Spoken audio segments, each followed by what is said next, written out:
Women make up 49% of China's population and 46% of its labor force. This number is sizably higher than that in many Western countries. Analysts say this is because communist China saw women as a resource and actively used them to contribute to the economic growth engine. After all, it was Mao Zedong who first said, "Women hold up half the sky." Women hold up half the sky today. This is the catchphrase of the World Economic Forum's latest Global Gender Gap report. But let's see where India stands. On an overall basis that takes into consideration things like access to education, health, participation in political and economic activity, India ranks 113 out of 135 nations. Now, a paper published earlier this year by the World Bank analyzes this data to better understand gender disparities in economic participation in the country. Here's what the study reveals. We are pretty close to the average scores when one excludes economic participation. But if one were to take it under consideration, India fares worse than 95% of all the countries in the sample. Now, this does sound rather alarming, and India's shining enthusiasts might rubbish these findings. So let's take a nuanced look at the numbers. Here's a report card on women in India's labour market. The Global Gender Gap report measures economic participation in terms of salaries and highly skilled employment. On these parameters, the picture in India is indeed dismal. At 36%, the labour participation rate for women in India is one of the lowest in the world. And of these, only 19% work in the organised manufacturing and services sectors. And this is no surprise given that organised sector work is directly related to enrolment rates in higher education. Only 38% women are enrolled in higher education in India compared to 62% men. Ultimately, a majority of women still work in agriculture and allied unorganized industries, and on an average for equal work earn only 62% of a man's salary. A United Nations study finds that India's growth rate would increase by 1.08 percentage points if its female labour participation rate was on par with the US at about 60%.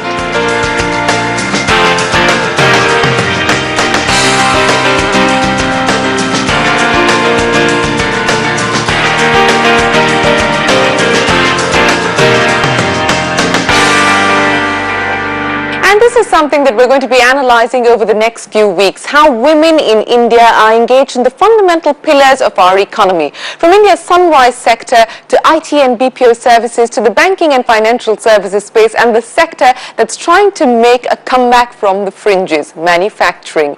Will female participation in this decade play a crucial role in reviving growth in India's manufacturing sector? That's on the show this week. We travel to Nokia's factory near Chennai, where women make up 55% of the workforce. We found that the women had much better dexterity. There's a bit of passion that comes out, from women being around. So that's something which has been driving us to go with that model. We meet Sasi Kala from Titan Industries, who's worked her way up from the shop floor to the corporate headquarters. I was in manufacturing, especially in assembly line, for almost 20 years. Establishing the production, establishing various testing machines. That equipment is called as witchy, and then people used to make me fun that, yeah, you are witchy doctor coming. And we find out why heavy engineering major Cummins is investing in running a women's only engineering college in Pune.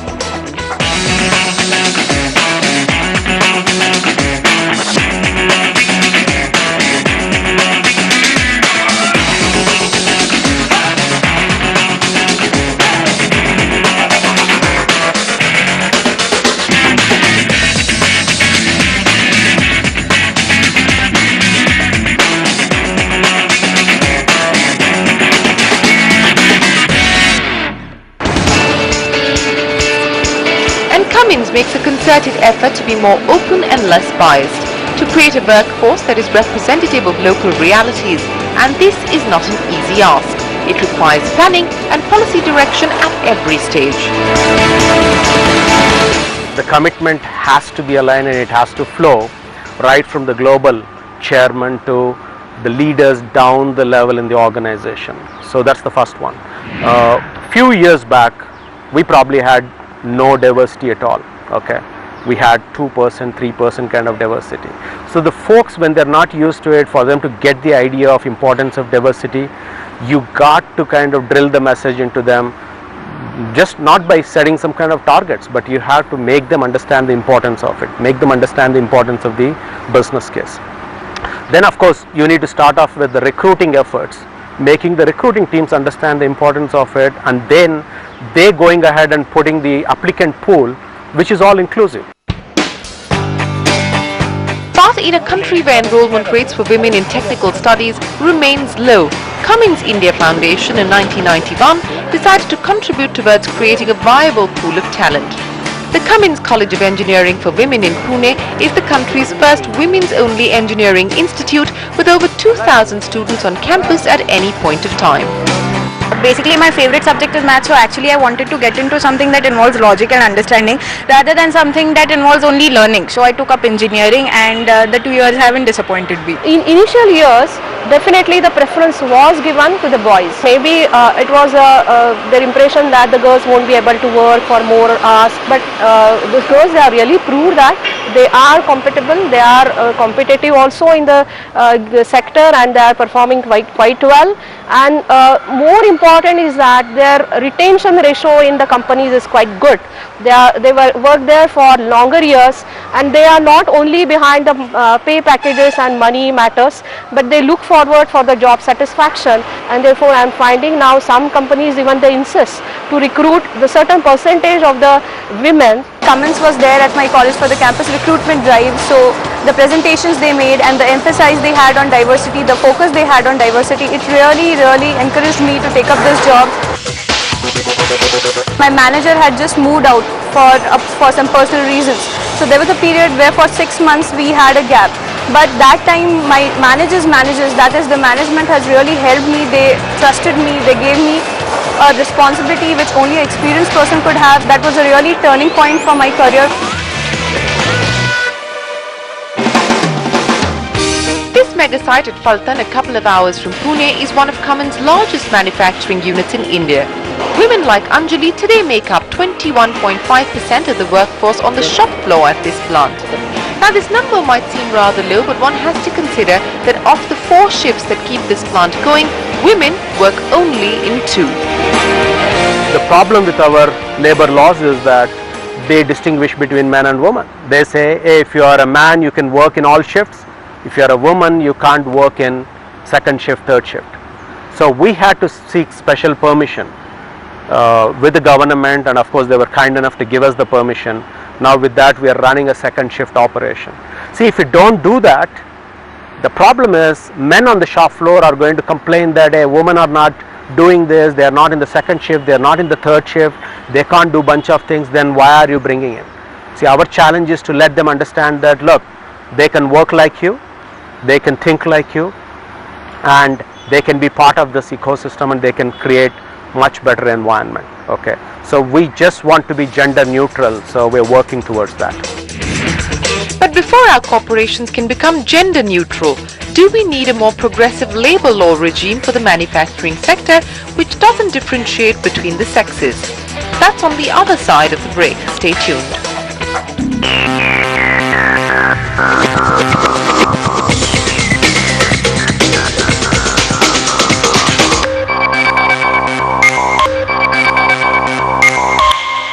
Welcome back. You're watching What Women Really Want. Now, women's participation in economic activity has always been viewed by a gendered eye. And an analysis of the debate around women's employment in night shifts in the 20th century presents a clear reflection of the patriarchal norms that governed the utilization of female labor in industry. The call to ban the employment of women in night shifts was a raging debate amongst industrialized nations in the early 1900s.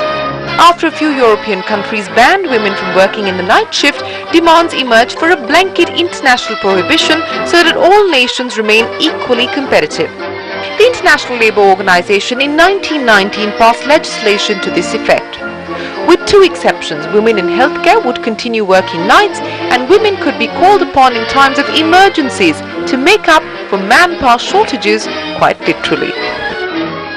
This prohibition by the ILO was rolled back only in 1990, with some restrictions continuing on employment of pregnant workers in the night shift. In India, the Factories Act of 1948 under Section 66 banned working of women in night shifts. It was only judicial activism in the late 1990s and early 2000s that led to a rollback of the ban. Here's a quick look at where we stand today. Labour law in India is governed by both the Central Factories Act as well as state-level legislations. By and large, these legislations don't restrict women from working night shifts. But the sticky point is that they merely suggest that employers should ensure safety and transportation. That is to say that there is no legal obligation for corporations to provide these.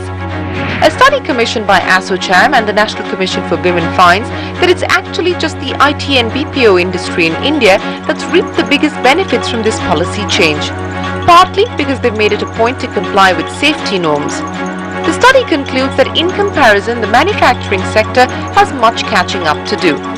But there are some bright spots in manufacturing too, especially in the SEZs that dot Tamil Nadu's landscape. Nokia is one of them.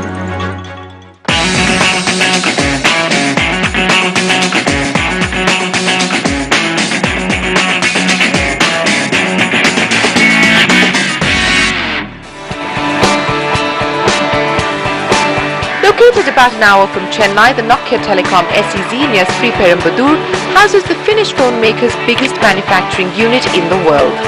Employing over 9,000 people, 55% of who are women with an average age of 22. First time joined in Nokia as a trainee operator. After 2 years, I got an opportunity. I am promoted to a training coordinator. When I joining, I am reporting to my superior. Now 25 people reporting to me. It is very proud of to me. After joining college, I could not continue my studies, but my cousins, everyone are studying engineering. I got a guilty feeling that I didn't study, but after joining Nokia, I completed my degree UG. Even my husband is working as an engineer. Due to my position in my mother-in-law, father-in-law's home also, I got the same status what my husband has got. And Nokia in this SEZ belt at least is an employer of choice.